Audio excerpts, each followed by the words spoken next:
राष्ट्रवादी काँग्रेसने नेहमीच सर्वधर्म समभावाची भूमिका घेतली। जातीभेद करून आपली राजकीय पोळी भाजणाऱ्यांचं राष्ट्रवादी काँग्रेस पक्ष समर्थन करत नाही। उपमुख्यमंत्री अजित पवारांनी कोल्हापुरातल्या सभेमध्ये हे वक्तव्य केलं। शिवसेना पक्षाचे आमदार योगेश कदम यांनी युवासेना प्रमुख आदित्य ठाकरे यांना आव्हान दिले।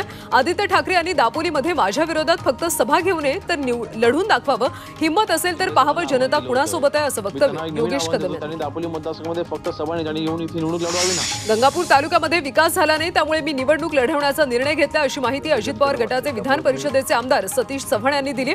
गंगापूरमध्ये सध्या विद्यमान आमदार भाजपचे प्रशांत बंब आहेत, त्यामुळे गंगापूर मतदारसंघात महायुतीमध्ये मिठाचा खडा पडण्याची शक्यता आहे।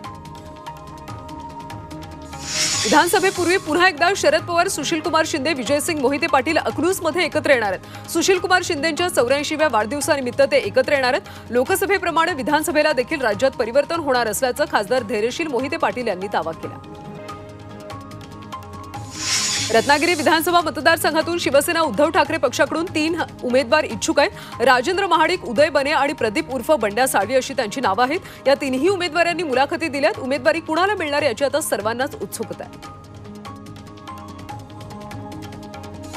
आगामी विधानसभेच्या निवडणुकीमध्ये महादेव जानकरांच्या राष्ट्रीय समाज पक्षाने महायुतीमध्ये 25 जागांची मागणी केली। रासपच्या पदाधिकाऱ्यांसोबत बैठक झाली, त्यामध्ये 25 जागा मागण्यावर पदाधिकाऱ्यांचं एकमत झाले। तशी मागणी देखील महायुतीकडे केल्याचं आमदार डॉक्टर रत्नाकर गुट्टेंनी सांगितलं। पूर्व विदर्भातल्या 28 पैकी बल्लारपूरसह 14 जागांवर शिवसेनेनं दावा करणार आहे। शिवसेना ठाकरे गटाचे पूर्व विदर्भ नेते आणि माजी मंत्री भास्कर जाधव यांनी ही माहिती दिली। तसंच चंद्रपूर जिल्ह्यातल्या 3 जागाही शिवसेनेसाठी मागणार आणि कुठल्याही परिस्थितीत बल्लारपूर जागा शिवसेना लढवणार असल्याचं ते म्हणाले। अक्षय शिंदेचा मृतदेह दफन करण्यासाठी योग्य ती जागा उपलब्ध करून देणार असल्याची ग्वाही राज्य सरकारनं दिली। हायकोर्टामध्ये राज्य सरकारने ही ग्वाही दिली। त्याचबरोबर अंत्यसंस्कार शांततेत होण्यासाठी पोलीस खबरदारी घेतील असंही देखील राज्य सरकारनं म्हटलं। अक्षय शिंदेच्या वडिलांची संरक्षणाची त्यांनी मागणी केली। केंद्रीय गृहमंत्री अमित शहा आणि देवेंद्र फडणवीसांना पत्र पाठवून अक्षयच्या वडिलांनी ही मागणी केली।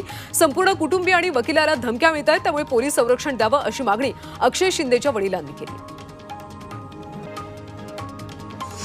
नागपुरातल्या जागतिक दर्जाच्या ब्राउनफील्ड विमानतळाचा मार्ग मोकळा झाला। याबाबत उपमुख्यमंत्री देवेंद्र फडणवीस यांनी ट्विट करत माहिती दिली। सुप्रीम कोर्टाने क्युरेटिव्ह याचिका फेटाळली।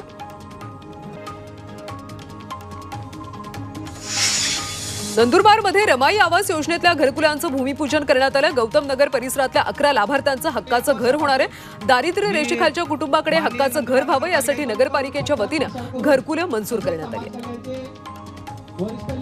आज मुख्यमंत्री एकनाथ शिंदे, उपमुख्यमंत्री देवेंद्र फडणवीस आणि अजित पवार नाशिक दौऱ्यावर आहेत। त्यांच्या हस्ते नाशिकमध्ये विविध विकास कामांचं भूमिपूजन केलं जाणार आहे, तर सारथीच्या विभागीय कार्यालयाचं भूमिपूजन देखील केलं जाणार आहे। तसंच बाळासाहेब ठाकरे स्मृती उद्यानाचा लोकार्पण सोहळा पार पडणार आहे। भाजपा सत्तेवर असतानाच मराठा समाजाला न्याय मिळालाय, तरीही सरांगे फडणवीसांवर टीका करत असतील तर त्यांचा बोलविता धनी वेगळा आहे अशी टीका अण्णासाहेब आर्थिक विकास महामंडळाचे अध्यक्ष नरेंद्र पाटील यांनी केली। अहमदनगरमध्ये धनगर आरक्षणाच्या मागणीसाठी गोदावरी नदीमध्ये उडी घेतलेल्या 2 आंदोलकांना शोधण्यामध्ये यश आलंय। प्रल्हाद सोरमारे आणि बाळासाहेब कोळसे अशी आंदोलकांची नावं आहेत। आमरण उपोषणाची दखल न घेतल्यानं जलसमाधी घेत असल्याची चिठ्ठी त्यांनी लिहून ठेवल्यानं खळबळ उडाली होती। आपण नेहमी समाजहित आणि देशहित डोळ्यासमोर ठेवून काम केलं, त्यामुळे यापुढेही आपण समाज आणि देशासाठी चांगलं काम करण्यासाठी सोबत राहू असं ज्येष्ठ समाजसेवक अण्णा हजारे यांनी म्हटलंय। लोक आंदोलन न्यास संस्थेच्या कार्यालयाच्या उद्घाटनादरम्यान ते बोलत होते। उपमुख्यमंत्री अजित पवारांनी दिव्यांगांच्या विरोधात केलेल्या वक्तव्याचा यवतमाळच्या उमरखेडमध्ये प्रहार संघटनेकडून निषेध करण्यात आला। दिव्यांग बांधवांनी दिव्यांगांना 2% राजकीय आरक्षण दिलं पाहिजे अशी मागणी केली होती। यावेळी त्यांनी बेताल वक्तव्य केल्याचा आरोप करत प्रहारनं उमरखेडमध्ये त्यांच्या प्रतिमेला जोडे मारो आंदोलन केलं। यवतमाळच्या बाबुळगावमध्ये तहसील कार्यालयावर महाविकास आघाडीनं जनआक्रोश मोर्चा काढला। शेतकरी, शेतमजूर, युवक, घरकुल लाभार्थी आदींच्या प्रश्नांना घेऊन हा मोर्चा काढण्यात आला। मोर्चामध्ये मोदी सरकारची प्रतिकात्मक तिरडी यात्रा काढत बैलगाड्या हाकत शेतकऱ्यांनी सरकार विरोधात घोषणाबाजी केली। साताऱ्याचे पालकमंत्री शंभूराज देसाई यांच्या मतदारसंघामध्ये अवैध धंदे आणि निकृष्ट पद्धतीच्या कामांचा पाढा वाचत जनआक्रोश मोर्चा काढण्यात आला। हा मोर्चा ठाकरे गटाच्या वतीनं काढण्यात आला। शंभूराज गटाकडून प्रतिमोर्चा काढत उत्कृष्ट कामांची यादी दाखवण्यात आली। पोलिसांकडून मध्यस्थी करत देसाई गटाला थांबवण्यात आलं। जळगावच्या जिल्हाधिकारी कार्यालयासमोर सरकारी कर्मचाऱ्यांचं शिक्षकांनी आंदोलन केलं। सर्व शासकीय कर्मचारी आणि शिक्षकांना जुनी पेन्शन योजना लागू करावी या मागणीसाठी आंदोलक आक्रमक झाले।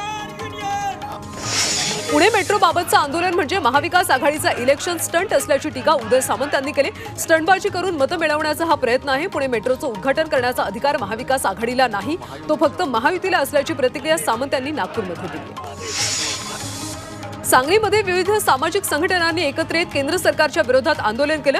शक्तीपीठ महामार्ग रद्द करावा या मागणीसाठी शेतकरी आक्रमक झाले होते। केंद्र सरकारनं तातडीने महामार्ग रद्द करावा, अन्यथा तीव्र आंदोलन करण्याचा इशारा यावेळी शेतकऱ्यांनी दिला। इंदापुरात शिवसेना उद्धव ठाकरे गटानं जलसमाधी आंदोलन केलं। निमसाखर पडस मंडळ या बंधाऱ्याची दुरुस्ती करावी आणि बंधाऱ्याला वाहून गेलेला रस्ता पुन्हा निर्माण करावा या मागणीसाठी आंदोलन करण्यात आलं। दरम्यान शरद पवार गटाचे आप्पासाहेब जगदाळे यांनीही आंदोलनाला पाठिंबा दिला। बुलढाणा जिल्हाधिकारी कार्यालयावर उमेद अभियानांतर्गत हजारो महिलांनी मोर्चा काढला। विविध मागण्यांसंदर्भात हा मोर्चा काढण्यात आला। 3 ऑक्टोबरपर्यंत शासनानं आंदोलनाची दखल न घेतल्यास टप्प्याटप्प्याने आंदोलनाची तीव्रता वाढून काम बंद आंदोलन करू असा इशारा उमेदच्या महिलांनी दिला। गोंडगोवारी समाज बांधवांनी आमरण उपोषण स्थगित करावं आणि जेल भरो आंदोलन स्थगित करण्याची विनंती सरकारनं आंदोलकांना केली। उपमुख्यमंत्री देवेंद्र फडणवीस यांच्या कार्यालयामध्ये 30 तारखेला दुपारी 1 वाजता ही बैठक होणार आहे। सरकारकडून गोंडगोवारी कृती समितीला बैठकीचं निमंत्रण देण्यात आलं। पुण्यातल्या शिक्रापूरमध्ये 3 वर्षीय अल्पवयीन मुलीवर अत्याचार झाल्याची धक्कादायक घटना घडली। या घटनेच्या निषेधार्थ ग्रामस्थांनी निषेध सभेचं आयोजन केलं। हजारो नागरिकांनी या निषेध सभेला हजेरी लावली।